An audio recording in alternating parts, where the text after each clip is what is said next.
Now moving on to the tasks of Lab 4. First task is to differentiate between a signal and a system. In a signal processing, a signal is a time varying or spatial varying quantity that carries information. It can be electrical, acoustic, or optical in nature. A system, on the other hand, is a mechanism that processes the input signal to produce an output. The key characteristics of a signal is its information content, while a system is defined by its behavior in transforming or manipulating signals. For example, an audio signal like music is a signal. Moving on to the next task, which is how does linear time invariant systems play a crucial role in DSP? The answer to that is LTI systems are fundamental in DSP due to their mathematical simplicity, adherence to the superposition principle, and efficiency in frequency response analysis. These systems exhibit consistent behavior over time and possess linear and shift invariant properties, allowing for straightforward mathematical representation. Additionally, their frequency response analysis is efficient, providing insight into how the system responds to different frequencies, crucial for designing and understanding digital filters in DSP. So the task C is, what are the common methods for signal decomposition, especially focusing on techniques like impulse decomposition, step function analysis, and Fourier analysis. Common methods for signal decomposition include impulse decomposition, step function analysis, even-odd decomposition, and Fourier analysis. Impulse decomposition involves expressing a signal as a sum of scaled and time-shifted impulses. Step function analysis breaks down signals based on their sub-responses. Even-odd decomposition separates signal into even and odd components.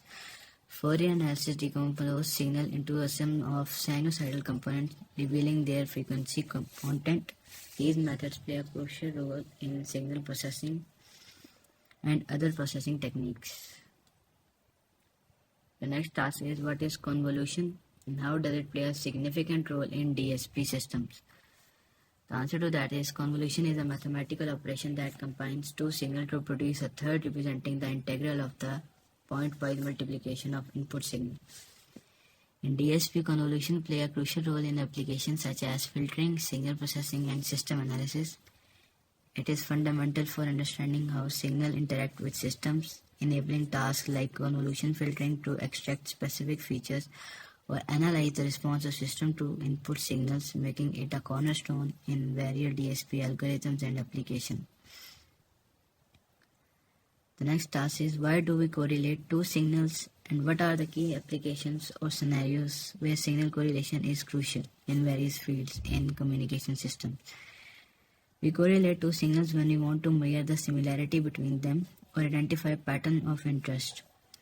Signal correlation is crucial in communication systems for demodulation and error detection, radar and sonar for target identification, image processing for pattern recognition, biomedical signal processing for event detection, control systems for feedback analysis, wireless communication for channel estimation, and seismic signal processing for identifying subsurface structures.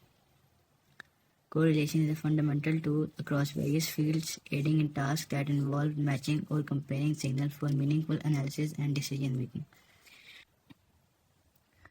Moving to the MATLAB task of this Lab 4.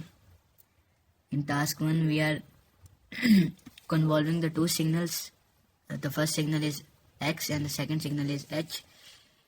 We take the input from the user of both of these signals, then we use the built-in command of convolution in MATLAB, which is CONV. First we are plotting the input signal, secondly we are plotting the second input signal, and at the end we are plotting the convolved signal. So we have output like this. First is the first input signal X, second is the input signal H, and then at the end we have the convolved signal. Moving to the task 2. In this task we are doing the slip and slide method, which is also a convolution. We are first reflecting the signal by using the for loop and then sliding it one by one by using the pause statement. And at the end we are plotting the convolved signal using flip and slide method. When we run the code, we have output like this. We have time interval from -1 to 1, and the first signal is exponent t raised to the power 2, and the second signal is ranging from -2 to 2, and it is t2 raised to the power 2. So this is the output of this code. Moving to the task 3, in this task we are defining the my convolution named signal. First we are defining the starting index and NYE is the ending index. And again we are using the built-in command for convolution for MATLAB, which is conv, and then we are convolving the two signal x and h. So the signal x is this, which is given, and the beginning index is -6 from 4, and the signal h is also given, which ending index from -1 to 4. Now we are calling the function which we defined earlier and plotting the results, so we have this output. Moving on to the last task of this lab. In this task we have given the impulse response of the system, which is h, and then we have the input signal x, which is 1, -2, 3, -4, 2, 1. We are again using the built-in command of convolution here and plotting the signal. Then we are shifting this signal and convolving it with a shifted version of the signal here, and then we are again plotting the shifted signals. So first we have the input signal, then we have the impulse response, and at the end we have the output signal. And this is the convolution of shifted input signal and output signal for shifted input. Completed. Thank you for watching.